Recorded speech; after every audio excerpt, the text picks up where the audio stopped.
นักภาวนาทำความเข้าใจให้มันตรงตามความเป็นจริงที่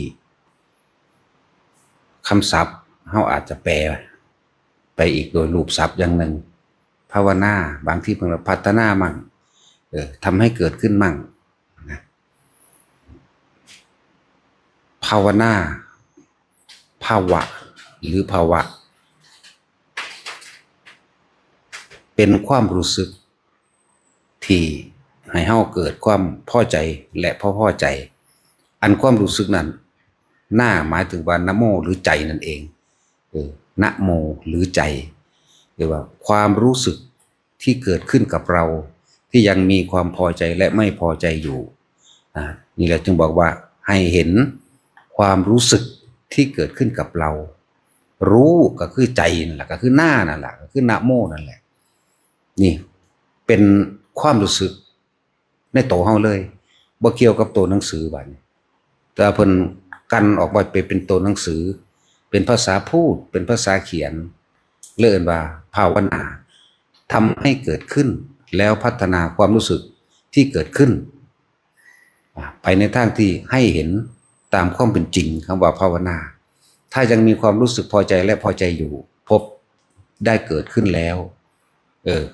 มันมาร่วมตรงที่ไหนรู้หรือนะโมหรือคำว่าหน้าก็มาจากใจนั่นเองต่างๆนานาสารพัดที่มันประสบทั้งตาทั้งหูทั้งจมูกทั้งลิ้นทั้งกาย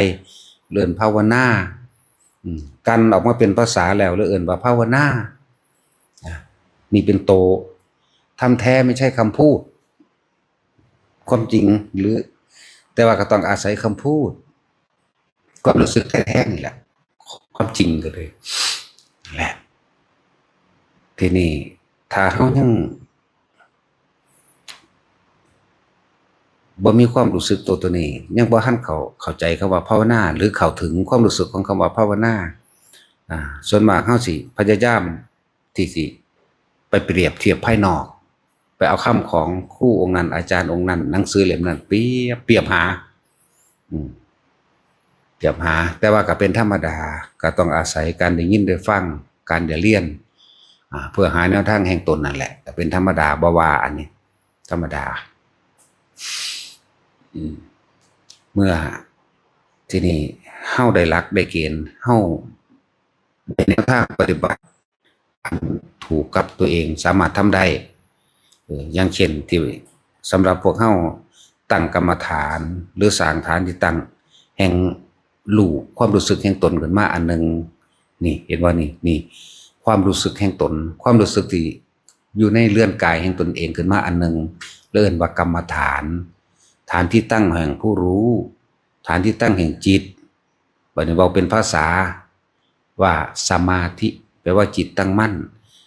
เอาไปตั้งไว้ตรงไหน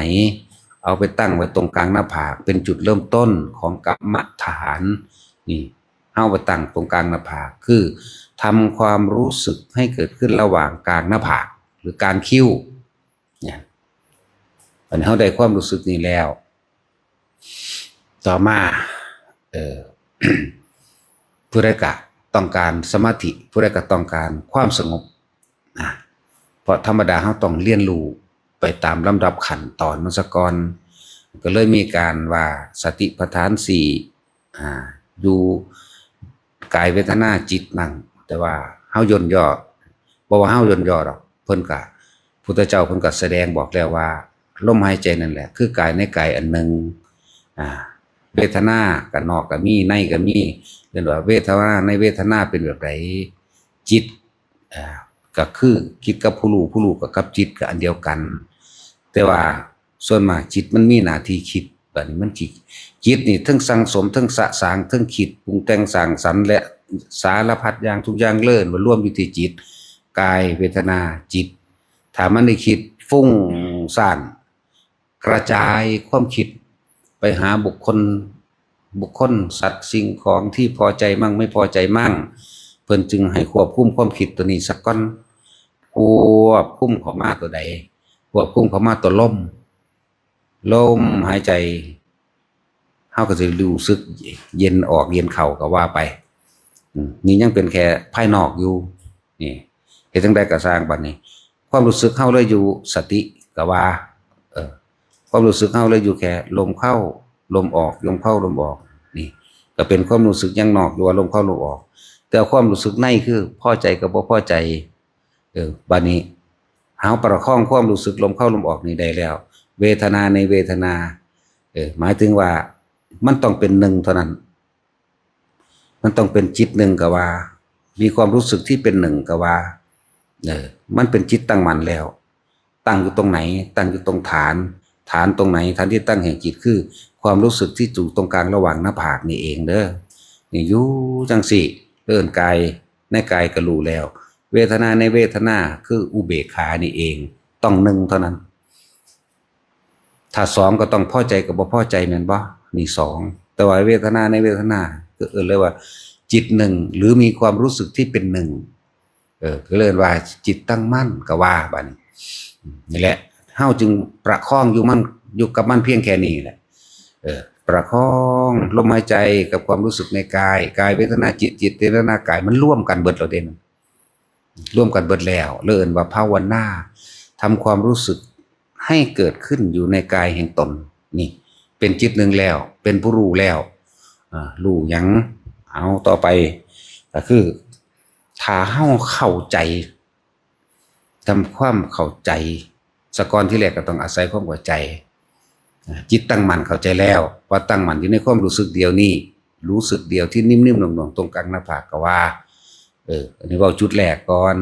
บางคนมันก็ขึ้นไปหัวก็ขึ้นไปบางคนมันก็โล่งลงมาตรงกลางรองอกก็ไปแต่ก็เอิ้นว่าจิตหนึ่งเหมือนเดิมสมาธิตั้งมั่นเหมือนเดิมนั่นแหละเฮาฝึกควบคุมความคิดบ่ทันให้มันไปใส่ซะก่อนแต่ว่าเมื่อมันไปบัดนี้เฮ็ดจังได๋เฮาสิเข้าใจคำว่าเมื่อมันไปนั่นแหละคือว่าคำว่าอนิจจังแปลว่าสิ่งใดสิ่งหนึ่งเกิดขึ้นเป็นธรรมดาสิ่งนั้นไม่เที่ยงไม่จีรังยั่งยืนมีความเกิดเป็นธรรมดามีความดับเป็นธรรมดานี่แต่เฮาบ่เข้าใจ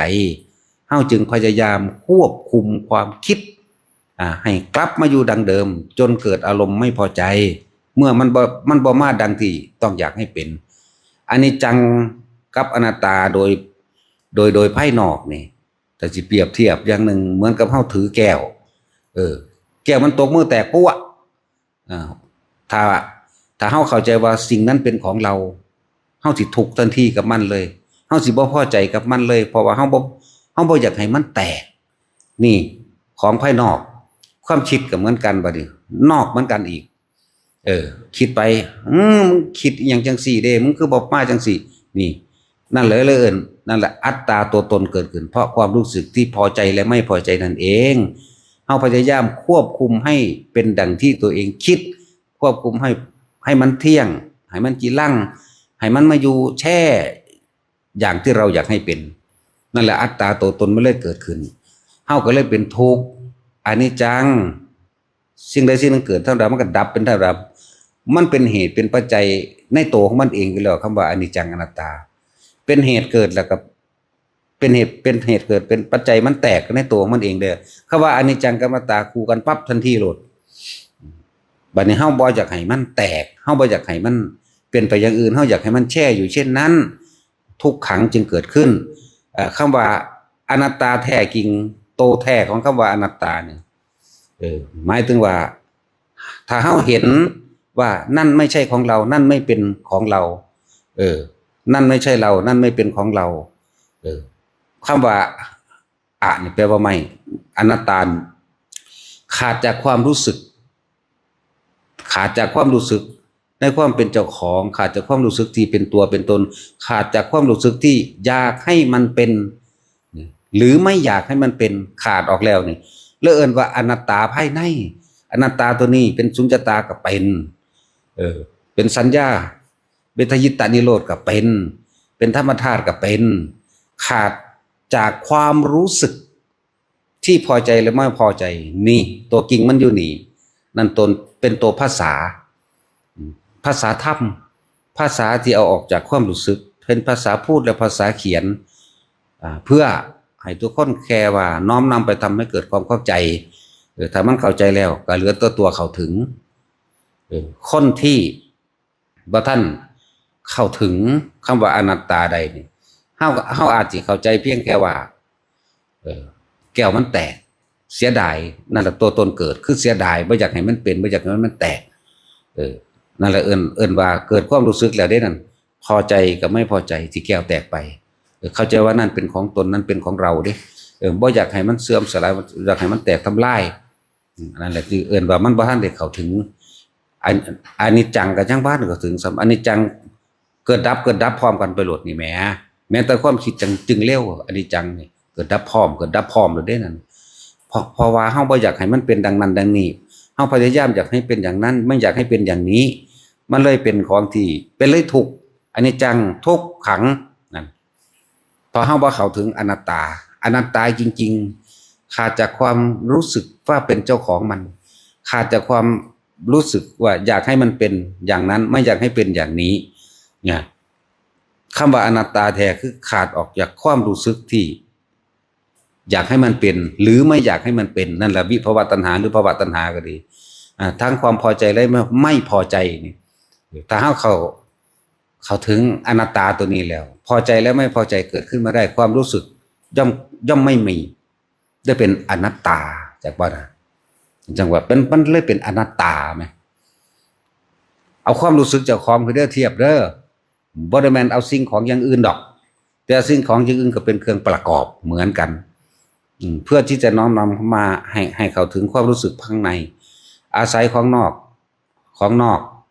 เป็นวัตถุสิ่งของของนอกมาสู่ของในเด้อบ่แม่นวัตถุบ่แม่นสิ่งของใจเฮานี่เป็นแค่ผู้รู้ความรู้สึกเป็นรู้นี่แหละให้ทุกคนถ้าเข้าใจตัวนี้แล้วเวลาเฮาภาวนา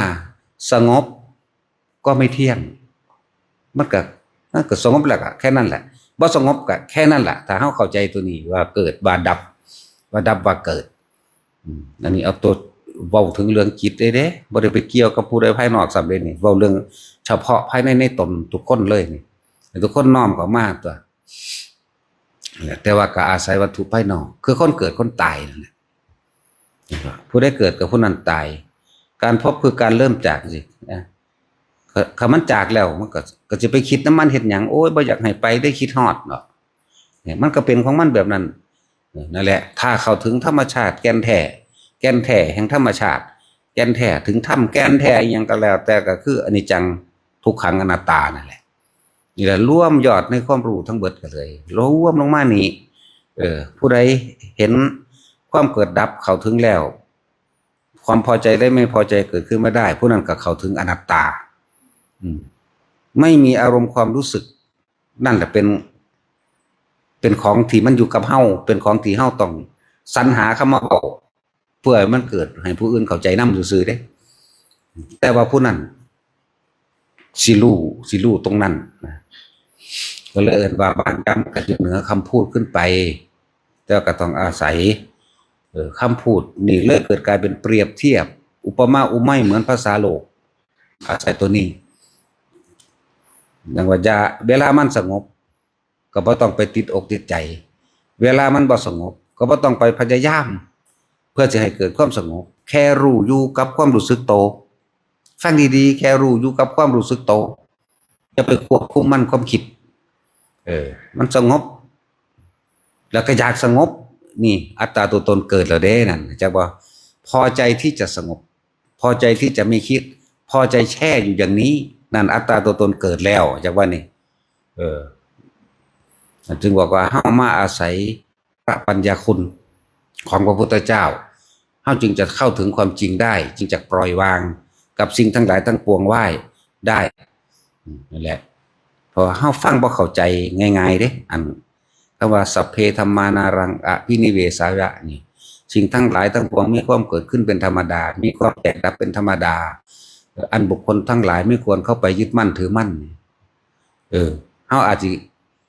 เข้าใจหน่อยๆฉาบท่าสเก็ตก็บ่ว่าได้กลิ่นมันซะไปบ่ทันบายสเก็ต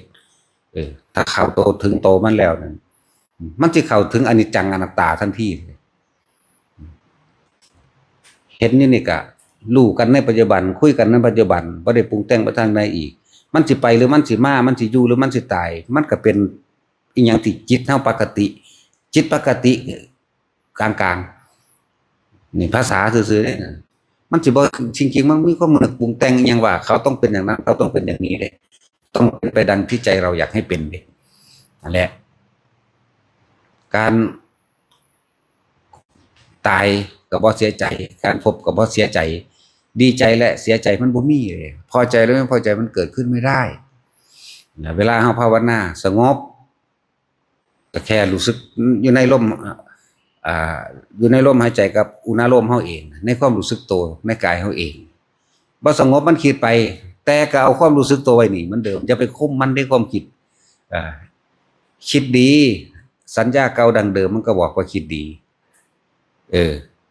คิดร้ายสัญญาเก่าดังเดิมคือรู้มันก็รู้ว่าคิดร้ายมันก็รู้ว่าคิดดีแต่ว่าบ่ต้องไปพยายามให้มันคิดดีปล่อยมันเลยมันบ่แซ่อยู่หม่องเดียวเด้คำว่าคิดบ่คิดอยู่แซ่อยู่อันเก่าดอกนั่นแต่ว่าเข้าใจเข้าถึงความคิดโลดความคิดดีบ่คิดแช่อยู่เช่นเดิมคิดต่างๆนานาสารพัดเรื่อยไปจักมันเอามาจากทางใดมันเอามาจากของเก่ามันนั่นแหละแต่ถ้าเฮาทำความรู้สึกให้เกิดขึ้นภาวะนานี่จิตหรือความรู้สึกในกายรู้อยู่เหมือนเดิมความคิดมึงคิดโลดเพราะไม่ใช่เราคิดแต่มันเป็นปกติของมันรูปประขันมันก็ทำงานในรูปประขันตาหูจมูกลิ้นกายตัวนี้เวทนาขันมันก็รู้สึกในหลังในความร้อนความหนาวความหิวความเจ็บความปวดแสบในเวทนาขันสัญญาขันมันก็รู้ของมันอยู่ในนี่แหละในร่างกายนี่แหละสังขารขันนั่นแหละของเก่าดังเดิมมันก็คิดไปนั่นนี่อย่างมันวิญญาณขันก็หมายถึงความรู้สึกในกายรับรู้เหมือนกันแหละสุขทุกข์ของกายนั่นแหละก็ว่าไปที่ตัวใจมันสิรู้อยู่ซื่อๆเด้บ่ได้เป็นไปตามรูปเวทนาสัญญาสังขารวิญญาณโดยภายนอกบ่ได้เป็นไปมีแต่รู้บ่เป็นไปคือบ่คิดไปนำมันบ่คิดไปนำหลายๆอย่างที่มันเข้ามากระทบนั่นเองบ่คิดไปมันสิอยู่ของมันแค่รู้เมื่อหิวก็หาให้กินเมื่อร้อนก็ทำให้เย็นเมื่อหนาวก็ทำให้อุ่นเมื่อปวดหัวไม่สบายก็รักษานี่มันก็แค่นั้นนึงเด้แต่ว่ามันบ่สะเทือนเข้ามาพอใจหรือไม่พอใจในความรู้สึกใจแท้ๆเนี่ยมันบ่สะเทือนเข้ามาเด้มันก็รู้แล้วปฏิบัติกับมันแบบใดนั่นมันบ่ได้เดือดร้อนอีหยังกิริยาทางภายนอกเวลาคุยกับคนเพราะว่าเขาเฮ็ดดีก็ดีแล้ว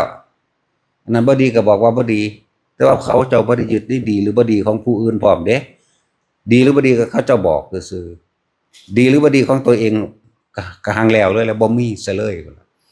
แล้วฝึกไปคำว่าปล่อยวางคือมันบ่เสื่อนเข้าไปในสิ่งทั้งหลายทั้งปวงที่เขามากระทบกระทั่งกับเฮาเองน่ะคำว่าปล่อยวางมันบ่กระเทือนภายในเด้มันบ่มีความรู้สึกว่าพอใจหรือไม่พอใจนั่นแหละปล่อยวางก็แม่นสุญญตาก็ว่าอนัตตาก็ว่าความว่างอย่างยิ่งก็ว่ามันมีอยู่20ชื่อพุ่นล่ะไปอย่างต่ำเฮาเอิ้นแต่นิพพา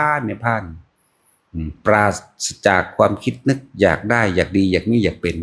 มันเลยความพอใจและไม่พอใจเกิดขึ้นมาได้อารมณ์ความรู้สึกภายในใจเฮาเนี่ยเกิดไม่ได้เอิ้นว่าดับวิญญาณก็ว่าเพราะบ่มีแนวเข้าไปรองรับความรู้สึกในความพอใจเราพอเอิ้นว่าดับวิญญาณก็ว่าวิญญาณเป็นตัวรับรู้แห่งความรู้สึกใจก็ว่าวิญญาณก็ว่าจิตก็ว่ารู้ก็ว่าและหลายอย่างที่เขาเจ้าสินำออกมาเว้าผู้ใดเข้าถึงพุทธมนต์ผู้นั้นก็รู้แจ้งเองจักว่าพุทธะแปลว่าหยังซั่นพุทธะแปลว่ารู้มนต์ก็คือมนะคือใจรู้แจ้งจิตในใจตนและพุทธมนต์ก็ดีนี่เป็นศัพท์ของภาษาลิบุตรเพิ่นเทศนาให้นางนั่นเลยเอาคำว่าจังสี่มา